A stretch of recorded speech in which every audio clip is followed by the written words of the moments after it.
Cet exercice a fait l'objet d'une évaluation que beaucoup d'élèves ont ratée.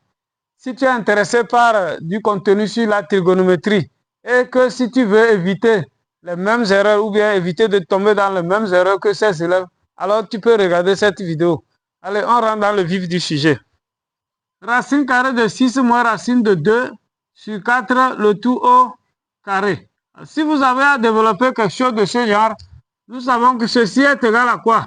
Ça fait racine de 6 moins racine de 2, le tout au carré sur 4 au carré. Est-ce que vous voyez?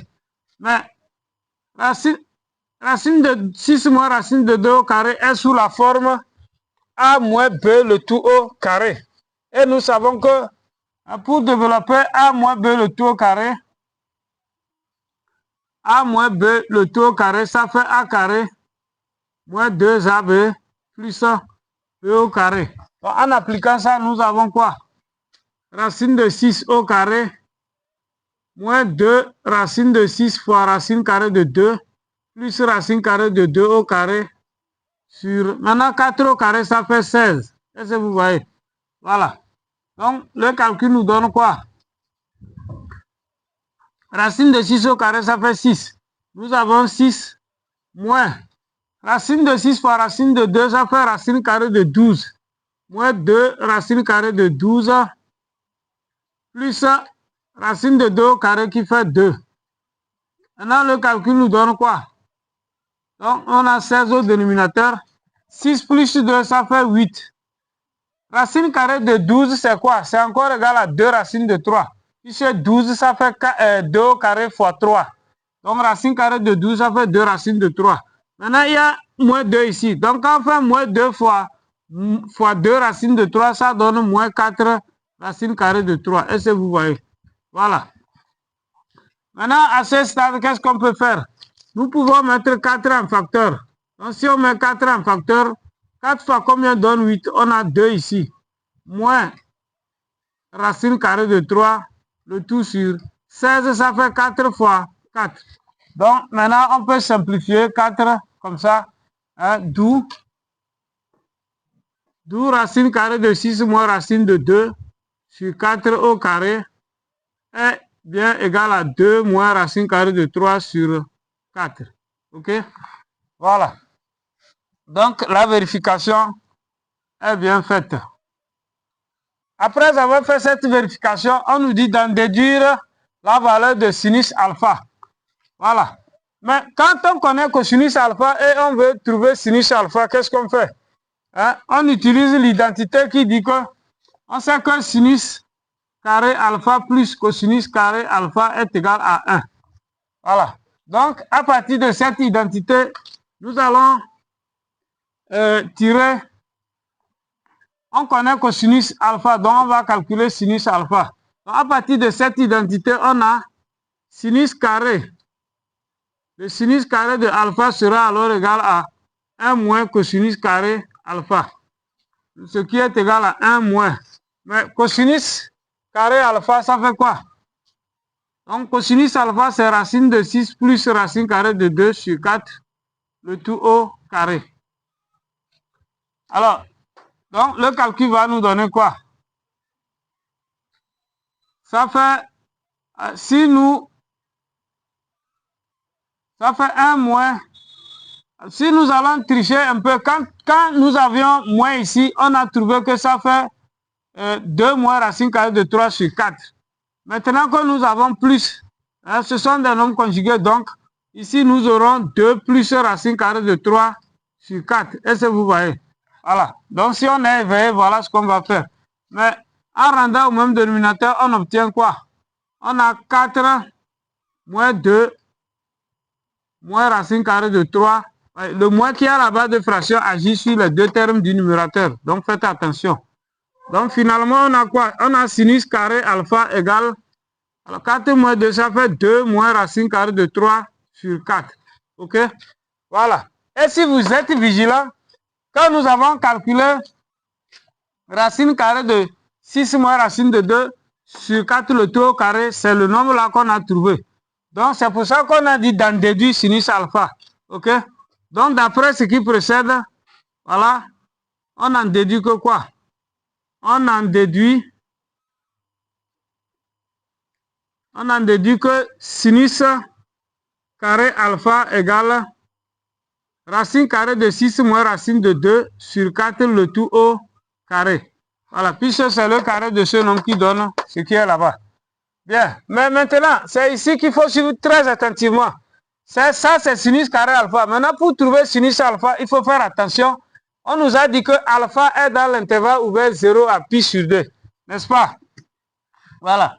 Alpha est dans l'intervalle ouvert 0 à pi sur 2. Cela veut dire que quoi? Or, dans cet intervalle, les sinus et les cosinus sont tous positifs. Hein? Cela veut dire que sinus alpha est strictement positif. Voilà. Donc, si sinus alpha est positif, alors ici, on va dire quoi? Donc, sinus de alpha égale racine carrée de 6 moins racine de 2, le tout sur 4. Voilà la bonne réponse. Oui, puisque en réalité, cette équation, quand tu as l'équation x carré égale à a carré, on a deux valeurs possibles. Ça veut dire que x égale moins a ou bien x égale à a. Est-ce que vous voyez? Donc, dire que sinus carré alpha égale à racine de 6 moins racine de 2 sur le taux carré, il y a deux valeurs, voilà, deux valeurs opposées. Mais parmi les deux valeurs, c'est une seule valeur qui est correcte parce qu'on a dit que alpha dans l'intervalle 0 à pi sur 2. Donc, sinus alpha est positif. C'est pourquoi j'ai pris juste la valeur positive. Dans la question petit b, on dit calculer cosinus 2 alpha et en déduire la valeur exacte de alpha. Pour calculer cosinus 2 alpha, nous allons utiliser une propriété trigonométrique. Il y a une formule trigonométrique qui dit que cosinus 2 alpha, ça fait cosinus carré alpha moins sinus carré alpha. Est-ce que vous voyez? Donc, si nous utilisons cette égalité, nous allons voir que donc cosinus 2 alpha, ça fait cosinus carré alpha moins sinus carré alpha. Mais comme nous connaissons sinus alpha et cosinus alpha, voilà, donc nous allons remplacer. Donc on aura quoi? Racine de 6 plus racine de 2 sur 4, le tout au carré, moins racine de 6 moins racine de 2 sur 4, le tout au carré. Voilà, donc si on calcule cette différence, on va obtenir cosinus 2 alpha. Alors si nous nous inspirons des calculs précédents, voilà, nous avons dit que racine de 6 plus racine de 2 sur 4, le tout au carré, ça fait 2 plus racine carrée de 3 sur 4. Maintenant, racine de 6 moins racine de 2 sur 4, le tout au carré, on avait trouvé 2 moins racine carrée de 3 sur 4. Et donc, vraiment, quand vous travaillez en mathématiques, soyez vigilants. Des fois, il y a un travail déjà fait et vous devez bénéficier de ce travail au lieu de reprendre totalement sur tout ce que vous avez à faire. Ok? Donc, vraiment, soyez vigilants. Soyez connectés à votre exercice. C'est très important. Alors, ici, on obtient quoi? Le dénominateur commun, ça fait 4. On aura 2 plus racine carrée de 3. Le moins ici est à la base de fraction. Donc, il va multiplier tout ce qui est au numérateur ici. Donc, on aura moins 2 plus racine carrée de 3 maintenant. Ok? Maintenant, le calcul va nous donner quoi? Vous voyez, 2 moins 2, ça fait 0. Donc, on obtient 2 racines carrées de 3 sur 4. Et en simplifiant par 2, on obtient racine carrée de 3 sur 2. Voilà la valeur de cosinus 2 alpha. OK? Après, on dit d'en déduire la valeur exacte de alpha. Hein? Maintenant, déduisons-en la valeur exacte de alpha. OK? Alors, pour déduire la valeur exacte de alpha, nous allons résoudre cette équation dans l'intervalle ouvert 0 à pi sur 2. Racine carrée de 3 sur 2, c'est cosinus de pi sur 6. Hein, ça fait cosinus de pi sur 6. OK? Voilà. Donc, on va résoudre cette équation pour alpha pris dans l'intervalle 0 à pi sur 2. C'est très important. OK? Donc, on va voir toutes les solutions qui sont dans cet intervalle. OK? Mais, déjà, si alpha est dans l'intervalle 0 à pi sur 2, parfois aussi, il faut savoir faire les choses Si alpha est dans cet intervalle, cela veut dire que 2 alpha, lui, il est dans l'intervalle 0 à pi. Hein? Donc, cela veut dire que 2 alpha, lui, il sera dans l'intervalle ouvert 0 à pi. Voilà. Mais dans l'intervalle 0 à pi, quel est l'angle dont le cosinus donne pi sur 6? Si je fais le cercle trigonométrique comme ceci, voilà, dans l'intervalle 0 à pi, on dit le cosinus est égal à racine carrée de 3 sur 2. Hein, racine de 3 sur 2 sur la des cosinus, c'est ici. De 0 à pi, voilà. La seule valeur, c'est pi sur 6. 0 à pi, c'est cette partie-là. Et il n'y a que pi sur 6. Donc, au lieu de nous fatiguer, voilà. Donc, si vous savez utiliser le cercle trigonométrique, vous gagnez beaucoup de temps. Donc, ici, on va dire quoi? On va dire que 2 alpha est égal à pi sur 6. Hein, ce qui veut dire que alpha est égal à pi sur 12. Voilà. Voilà la valeur de alpha. Bien, maintenant nous allons aborder la deuxième question. Dans la deuxième question, on nous donne l'équation E. Racine carrée de 6 plus racine de 2, le tout fois cosinus 2x, plus racine de 6 moins racine de 2, le tout fois sinus 2x, le tout élevé au carré égal à 4. On nous dit de démontrer que E est équivalente à l'équation cosinus carré de 2x moins pi sur 12 égale à 1 sur 4. Ok? Alors, qu'est-ce qu'il faut faire là-bas? On venait de voir que cosinus alpha égale racine de 6 plus racine de 2 sur 4. Et sinus alpha, alpha c'est pi sur 12. Donc sinus pi sur 12 égale à racine de 6 moins racine de 2 moins racine carrée de 2 sur 4. Ok? Donc, voilà. Nous avons fait ces calculs. Nous avons trouvé que, voilà, alpha était égal à pi sur 12 dans la question précédente. Et on avait cosinus alpha, c'est-à-dire cosinus pi sur 12, ça fait racine de 6 plus racine de 2 sur 4. Sinus pi sur 12, ça fait racine de 6 moins racine de 2 sur 4. Donc, en observant ici, il suffit, si on avait 4 au dénominateur, vous verrez que, voilà, on pouvait remplacer ce nombre par cosinus pi sur 12 et l'autre par sinus pi sur 12. Donc, qu'est-ce que nous, on va faire? Donc, c'est très simple. Alors, on prend l'équation E et on va voir que E est équivalente encore à quoi? Nous allons faire cette gymnastique.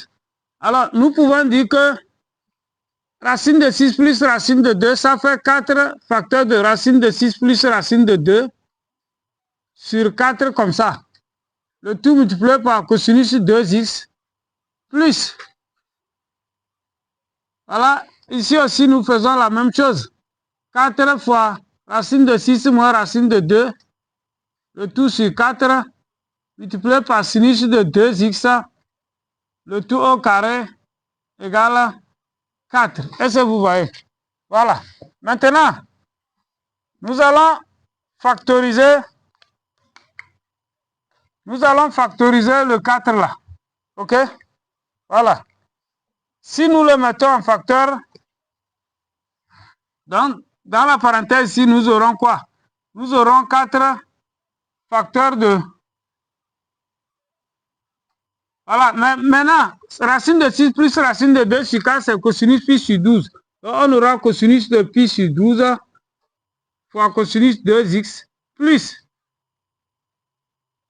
Celui-ci aussi, ça fait sinus de pi sur 12 fois sinus 2x. Voilà. Comme ça, le tout au carré égale à 4. Est-ce que vous voyez? Maintenant, 4 au carré, ça fait quoi? Ça fait 16. OK? Donc, on obtient alors 16 facteurs de, voilà, cosinus pi sur 12, cosinus 2x, plus sinus pi sur 12, sinus 2x, le tout au carré égale à 4. Est-ce que vous voyez? Voilà. Mais maintenant, ce qui est dans la parenthèse, c'est quoi? Donc, c'est sous la forme cosinus A, cosinus B, plus sinus A, sinus B. OK? Mais on vous a dit quoi? Que si on fait cosinus de A moins B, cosinus de A moins B, ça fait cosinus A, cosinus B, plus sinus de A, sinus de B. Donc, tout ce qui est dans la parenthèse, on peut remplacer ça par cosinus de 2x moins pi sur 12. Est-ce que vous voyez? Voilà. Donc, l'égalité équivaut alors à, voilà, 16 facteurs de cosinus de 2x moins pi sur 12. Voilà, comme ça. Le tout au carré égale à 4. OK? Voilà. Ce qu'on peut noter encore, hein, cosinus carré de 2x moins pi sur 12 égale 4 sur 16. 4 sur 16. Voilà, ce qui équivaut maintenant à cosinus carré de 2x moins pi sur 12 égale à 4 sur 16, ça fait 1 sur 4, en simplifiant par 4. D'où l'équivalence. Voilà. Donc, c'est comme ça qu'il fallait démontrer cette équivalence. OK? Bien. Après cette démonstration, on nous dit de résoudre alors l'équation E. On dit résoudre alors l'équation E. Alors veut dire quoi? Que c'est une déduction. Hein? Le mot alors n'est pas placé pour rien. Donc, hein, ça veut dire qu'il faut en déduire, on pouvait dire en déduire la résolution de l'équation E. Voilà. Mais, nous venons de montrer que l'équation E est équivalente à l'équation cosinus carré de 2x moins pi sur 12 égale à 1 sur 4. Bien sûr, x appartenant à R. Donc, or, nous savons que deux équations équivalentes ont les mêmes ensembles de solutions. Donc, résoudre l'équation E revient tout simplement à résoudre cette dernière équation et le tour est joué. D'accord? Voilà. Cosinus carré 2x moins pi sur 2 égale à 1 quart équivaut à cosinus de 2x moins pi sur 12 égale racine carrée de 1 quart qui fait demi, ou bien cosinus de 2x moins pi sur 12 égale à moins 1 sur 2. Mais demi, c'est quoi? C'est cosinus de pi sur 3 qui donne demi. Donc, on aura cosinus de 2x moins pi sur 12 égale cosinus de pi sur 3, ou bien cosinus de 2x moins pi sur 12 égale, ici, comme il y a moins, donc, hein, il faut faire maintenant pi moins pi sur 3. Donc, quand vous avez l'équation cosinus x égale à moins cosinus alpha, voilà, ça revient à, OK? Donc, je dis, moins demi, c'est quoi? C'est moins cosinus pi sur 3. Donc, pour trouver l'angle dont cosinus donne moins 1 demi, il faut faire pi moins pi sur 3. Ça vous fait 2 pi sur 3. 6 égale à cosinus alpha. Hein, l'équation cosinus x égale cosinus alpha a pour solution x égale alpha plus 2k pi, ou bien x égale moins alpha plus 2k pi. K étant un entier relatif. Donc, en appliquant ça ici, on obtient quoi? Nous allons obtenir, hein, que l'équation E est équivalente à 2x moins pi sur 12 égale pi sur 3 plus 2k pi, ou bien 2x moins pi sur 12 égale moins pi sur 3 plus 2k pi. Ça, c'est pour la première équation. On va d'abord résoudre celle-ci et après on va résoudre l'autre et prendre toutes les solutions. On aura 2x égale pi sur 3 plus pi sur 12 plus 2k pi, ou bien 2x égale pi sur 12 moins pi sur 3 plus 2k pi. Voilà. On a 2x égale 5 pi sur 12 plus 2k pi, ou bien 2x égale, ici, moins 3 pi sur 12, ça fait moins pi sur 4, plus 2k pi. Ce qui nous donne x égale 5 pi sur 24 plus k pi, ou bien x égale moins pi sur 8 plus k pi. Ça, c'était pour cosinus 2x moins pi sur 12 égale à demi. Nous avons ces deux valeurs comme solution. Maintenant, on va prendre cosinus de 2x moins pi sur 12 égale à cosinus de 2 pi sur 3. Donc, là-bas, on aura quoi? On aura 2x moins pi sur 12 égale 2pi sur 3 plus 2kpi, ou bien 2x moins pi sur 12 égale moins 2pi sur 3 plus 2kpi. D'accord? Ce qui nous donne 2x égale pi sur 12 plus 2pi sur 3 plus 2kpi, ou bien 2x égale pi sur 12 moins 2pi sur 3 plus 2kpi. C'est-à-dire x égale. Alors ici, on fait 2pi sur 3, ça fait encore 8pi sur 12. Vous multipliez par 4. 8 plus 1, 9pi sur 12, le tout sur 2. Ça fait 9pi sur 24. OK? Plus 2kpi. Ou bien ici, x égale. Alors ici, si on fait pi sur 12 moins 8pi sur 12, ça fait moins 7pi sur 12. Donc, ça fait moins 7pi sur 24 plus kpi maintenant.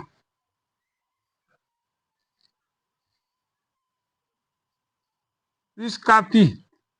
K appartenant à Z. Bon, c'est un simple calcul que vous pouvez faire rapidement. Finalement, on obtient x égale. Alors, 3pi sur 8 plus kpi, ou bien x égale